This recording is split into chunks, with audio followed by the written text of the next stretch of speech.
Uma boa noite a todos, queridos irmãos. Que Jesus abençoe mais essa reflexão nossa sobre o Evangelho. E hoje a gente vai falar um pouquinho sobre o capítulo 18 do Evangelho segundo o Espiritismo. Muitos são os chamados e poucos são os escolhidos. Nós vamos falar hoje sobre a parábola da festa de núpcias ou festa de casamento. É o item 1 deste capítulo 18. E para a gente comentar isso, a gente precisa entender o seguinte. O nosso Mestre Jesus falava por parábolas. Ele criava fábulas em cima dos costumes e dos conhecimentos religiosos do povo da época. Então ele associava os seus ensinamentos, fazendo comparações que aquele povo teria condição de entender o que ele estava tentando trazer, o que ele estava tentando dizer ou ensinar. É preciso, quando a gente estuda as parábolas de Jesus, entender que tudo o que Jesus faz, ele está ensinando sobre a vida espiritual. Quando nós analisamos uma parábola, é preciso que nós busquemos o sentido espiritual. E quando nós analisamos uma parábola sem buscar, sem considerar o sentido espiritual, nós não a compreendemos. Isso tem que ser bem claro para nós. Para ter entendimento de uma parábola, a gente não pode levar ela ao pé da letra. A gente tem que buscar entender o que Jesus estava tentando ensinar, fazendo aquela comparação, aquela metáfora entre os costumes da época e as lições benditas que ele trazia para o crescimento espiritual das criaturas. Então, essa parábola é uma parábola muito interessante, onde o Mestre nos traz todo o caminhar do conhecimento de Deus e do comportamento dos homens diante do conhecimento de Deus, do início até os dias de hoje. E no fim ele nos deixa uma lição muito preciosa. Então a parábola diz assim, que um rei decidiu dar uma festa de casamento para o seu filho, né? Então o que o rei fez? Ele organizou essa festa de casamento. Quem é o rei? O rei é Deus. Dentro dessa festança, ele pegou os seus enviados, seus servidores, e pediu que seus servidores fossem convidar algumas pessoas. Então os servidores do rei foram convidar as pessoas que ele tinha pedido. Só que o que aconteceu? As pessoas negaram o convite e não quiseram ir para o casamento. Quem são esses enviados deste rei? Quem são os enviados de Deus? Os enviados aí na parábola de Jesus significam os profetas, que através da mediunidade, desde sempre, foram os intermediários entre o conhecimento espiritual e os homens encarnados. Quem são esses primeiros convidados para essa festa desse rei? As primeiras pessoas que foram convidadas para a festa desse rei são os hebreus, o povo hebreu, o povo derivado de Abrão. O mundo inteiro era politeísta e idólatra. O mundo inteiro só conhecia vários deuses e trabalhava em cima da idolatria. Eles construíam ícones que representavam esses deuses e adoravam esses ícones. Todos eram politeístas. Todos acreditavam em muitos deuses ou eram pagãos, não acreditavam em nada. O que acontece? Quando Abraão surge como missionário responsável por trazer a ideia do Deus único, ele ficou encarregado de espalhar essa mensagem por todo o seu povo, e os hebreus eram um povo escolhido, talvez por uma condição espiritual, para trazer este conhecimento do Deus único e espalhar pelo mundo todo. De Abraão nasceram todas as religiões conhecidas como religiões abrâmicas. São religiões monoteístas, religiões que acreditam num único Deus. E dentre as religiões oficiais que existem, 3 derivam de Abraão: o islamismo, o judaísmo e o nosso cristianismo. Cada uma acabou tomando um rumo diferente dentro de algumas considerações, dentro de algumas formas de encarar as coisas. Umas coisas são aceitas por uns, outros não são. Uns nomes são de uma forma no nosso cristianismo, no islamismo tem outros nomes, mas a mensagem principal continua dentro dessas 3 religiões abrâmicas. E assim, com toda a divisão, essa mensagem conseguiu se espalhar pelo mundo.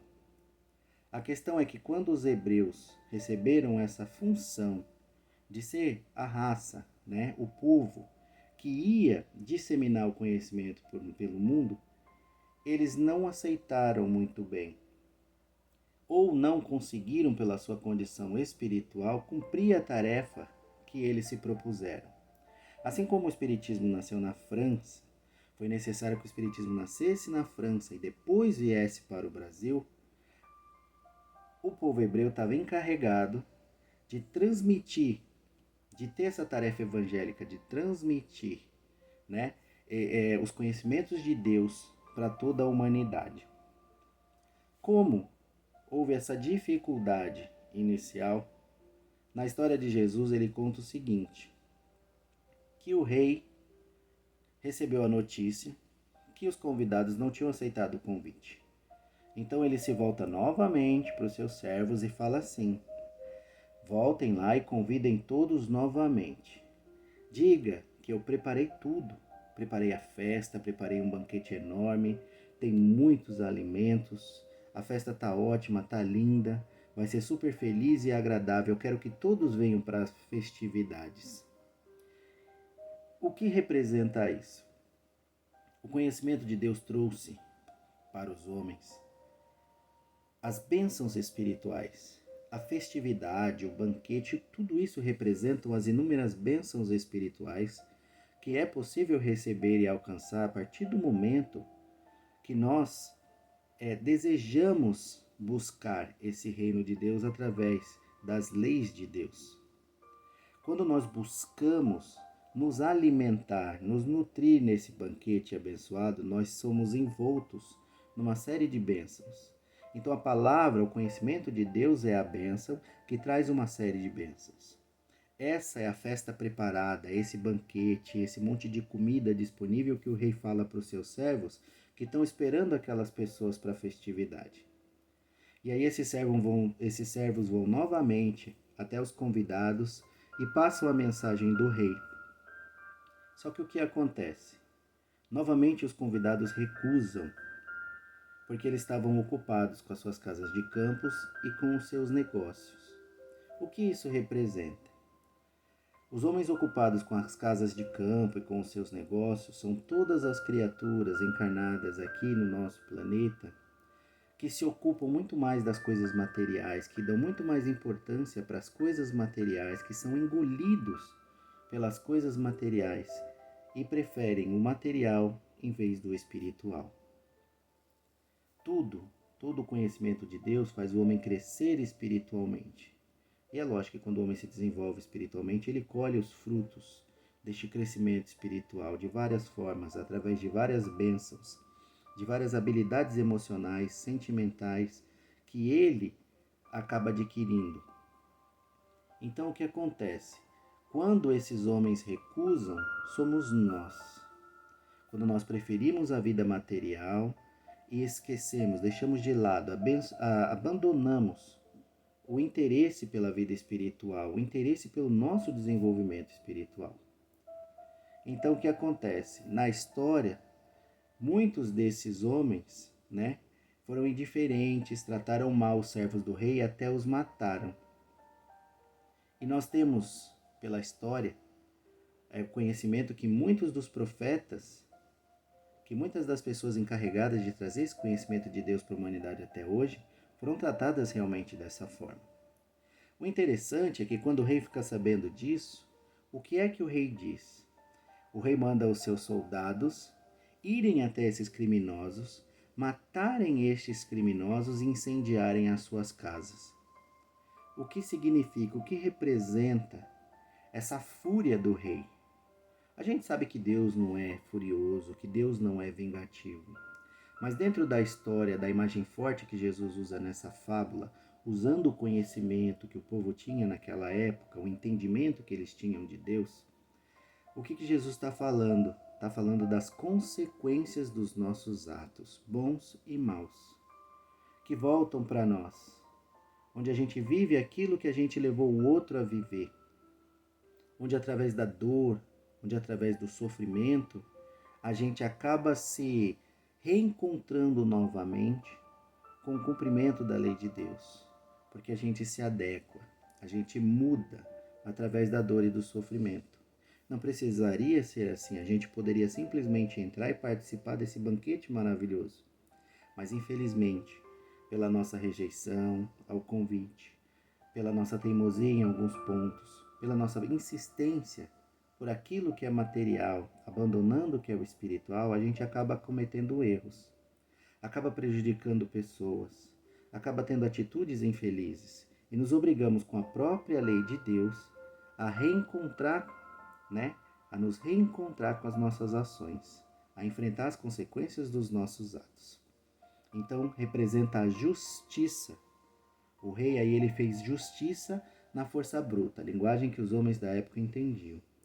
Mas nós podemos entender que é a justiça de Deus, quando nós agimos mal e não agimos de acordo com as suas leis. A gente nos obriga a ter que enfrentar as consequências dos nossos atos e passar por aquilo que nós fizemos os nossos semelhantes passarem. O rei, vendo que os homens recusaram novamente a sua oferta, tomando a sua atitude, o que ele faz? Ele pega e fala para os servos assim: vão e convidem todos que encontrarem. A festa está pronta e eu aguardo a todos para essa festividade. O povo hebreu recebeu a missão de espalhar a boa nova por todo o mundo. Quando eles não se mostraram interessados o suficiente, quando eles não se mostraram esforçados o suficiente, quando eles não assimilaram essa tarefa o suficiente, pelo planejamento da espiritualidade dentro da história de Jesus, esse conhecimento foi disseminado entre todos. Pagãos, aqueles que não acreditavam em Deus, ou aqueles que eram idólatras e seguiam vários deuses. O que acontece? Quando de Abraão isso se transforma em islamismo, isso se transforma em cristianismo, isso se transforma em judaísmo, e dentro desses segmentos isso vai se dividindo, e as pessoas dentro desse segmento vão espalhando a mensagem de Deus para cada vez mais um número maior de pessoas, esse conhecimento vai se disseminando pelo mundo. Sem contar que Deus também traz, através das religiões que não o conhecem com este nome, desta forma, o conhecimento do amor, da caridade, da universalidade, da irmandade dos homens. Mas, como a gente está falando do nosso cristianismo, a gente tem que entender a raiz do nosso cristianismo. Então, quando isso se dissemina pelo mundo, se divide, isso se espalha e a palavra de Deus atinge um alcance muito maior. E segundo a condição de cada um de entendimento e de compreensão, a gente vai se adequar a essa ou aquela religião. O conhecimento se espalha pelo mundo e dentro do planejamento de Deus todos vão ter acesso. Então as pessoas todas passam a ter acesso a esse conhecimento importantíssimo. Em seguida, o que acontece?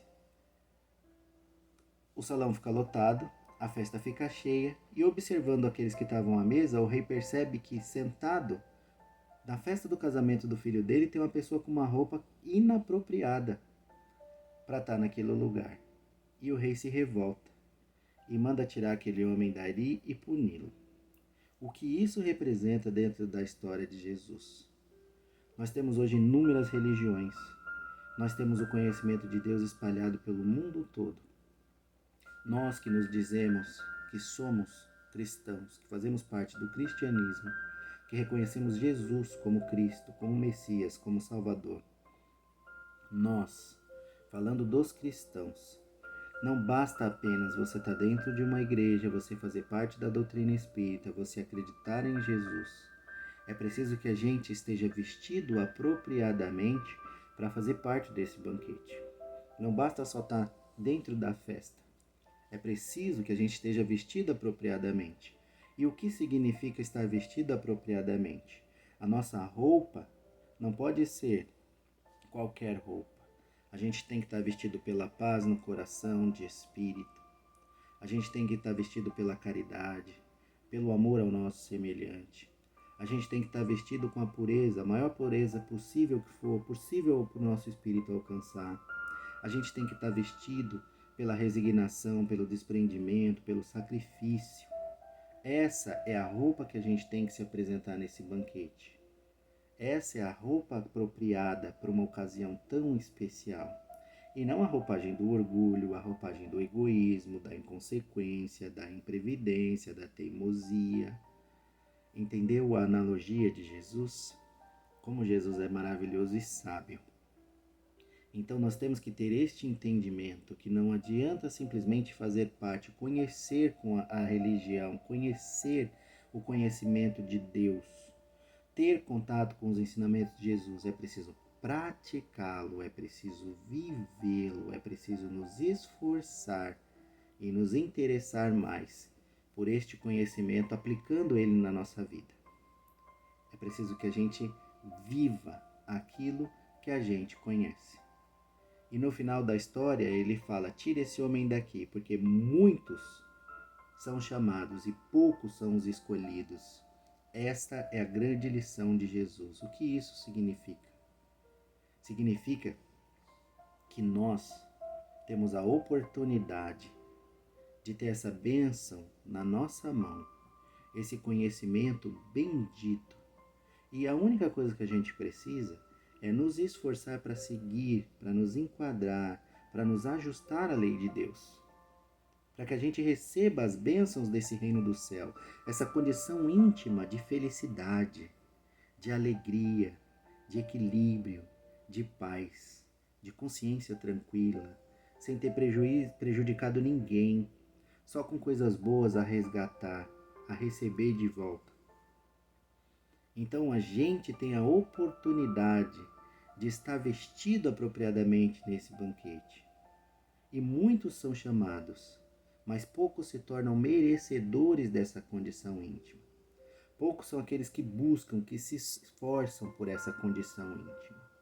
Poucos são aqueles que abrem mão, que sacrificam o que quer que seja para atingir essa condição íntima.